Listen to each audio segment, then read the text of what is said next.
Jéricho était en face, on est dans la plaine de Jéricho, mais pas de Jéricho sans Gilgal. Gilgal, c'est quoi en fait? Gilgal, grosso modo, c'est deux choses.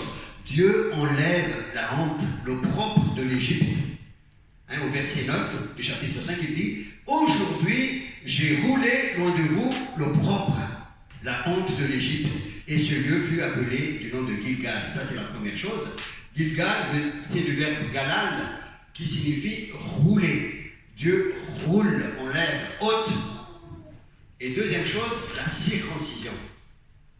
Il va faire des opérations de circoncision. L'apôtre Paul nous donne un éclairage très très intéressant dans le Nouveau Testament. Colossiens chapitre 2 verset 11.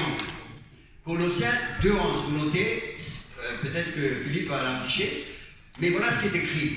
En lui, en Jésus, aussi vous avez été circoncis d'une circoncision qui n'est pas faite de la main des hommes. Waouh!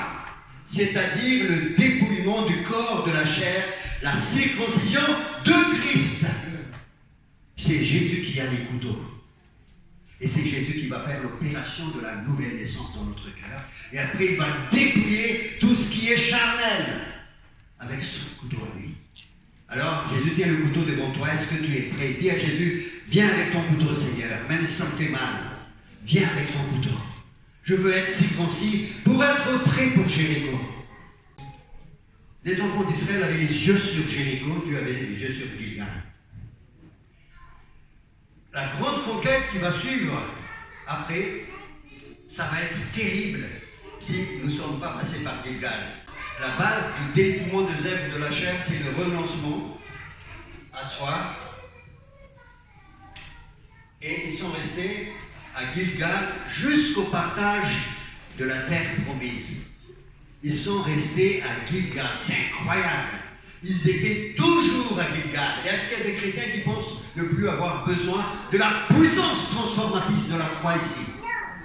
C'est perdu, mon frère, ma soeur. Tu as besoin de revenir à Gilgal. Tu as besoin d'être libéré jour après jour. C'est ça ce qu'on appelle la sanctification. Il y a la nouvelle naissance une bonne fois pour toutes. Je passe de la mort à la vie. Ensuite, je dois être transformé jour après jour par la puissance de la croix. C'est à Gilgal qu'on célèbre Pâques.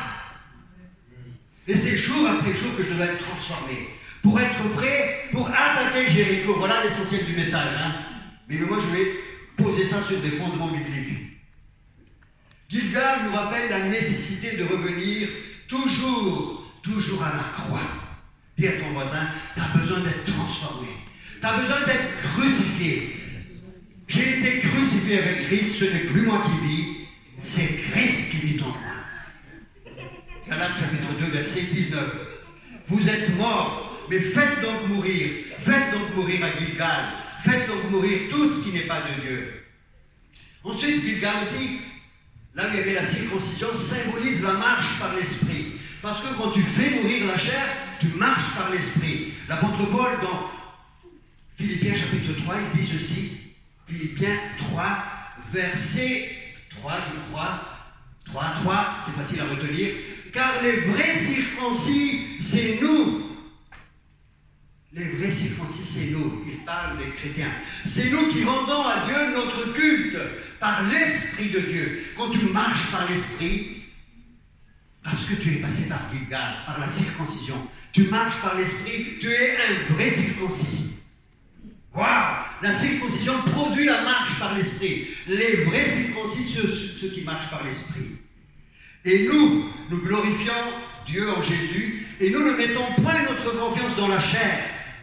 Et là, il va citer tous ces avantages en tant que juif. Il a dit, je suis circoncis le 7e jour, je suis de la race d'Israël, né d'Hébreu. Quant à la loi, irréprochable. Quant à la justice, ceci, cela, pharisien, etc. Mais tout ce qui était pour moi un gain, je le considère comme une perte. À cause de Jésus. À cause de la puissance de la croix. Donc, tu voyez bien, la marche par l'esprit, circoncision, on marche par l'esprit, mais plus par la chair. On ne cherche pas à être justifié par la chair, on veut la puissance du Saint-Esprit qui nous transforme et qui nous donne une vie en relation avec Dieu, mais pas une religion. Amen. Dis à ton voisin, sois circoncis, et comme ça tu marches par l'esprit. Troisième point, Gilgal. Gilgal, c'est la tente de la rencontre. Vous savez, je disais tout à l'heure, Gilgal, c'est là qu'ils ont déposé l'arche de l'alliance. L'arche de l'alliance, c'est là où Dieu se révèle. Jusqu'à la conquête de toute la terre promise, Gilgal était l'endroit où ils ont posé leur camp, ils ont posé la tente de la rencontre. Donc Dieu se révèle à eux jour après jour. Où? À Gilgal. Circoncision, vie de l'esprit, rencontre avec Dieu. Gilgal. Donc nous avons besoin de revenir à Gilgal tous les jours. Je vais parler de la honte, troisième point, et je vais terminer par ça. Maintenant, je vais enlever la honte parmi vous. Donc vous vous rappelez, la première chose, c'est circoncision. La deuxième chose, c'est Pâques, célébré à Gilgal, la puissance de la croix, qui nous donne la nouvelle naissance et qui nous renouvelle par la sanctification. Et troisième chose, je vais maintenant enlever la honte, parce que Gilgal veut dire « je roule la honte ». Josué chapitre 5, verset 9. « Aujourd'hui, j'ai roulé loin de vous l'opprobre, la honte de l'Égypte. » Pourquoi? Parce que ces enfants d'Israël étaient esclaves dans l'Égypte. Vous tous, vous étiez esclaves dans le monde. Vous avez vécu des choses. Vous avez été abusés, peut-être certains d'entre vous. Vous avez été blessés. Vous avez vécu des addictions, la drogue, le sexe, tout un tas de choses. Dieu veut maintenant enlever ces hontes. Voilà la puissance de Gilgal aussi avant la conquête. Dieu veut enlever tout ça, ôter la honte du milieu de vous, les péchés et les conséquences des péchés. C'est quoi le propre des Israélites? C'est quoi la honte des Israélites? C'était les insultes des Égyptiens. Ils étaient esclaves, hein? Tous les jours. Tu ne travailles pas bien, toi. Travaille ton niveau.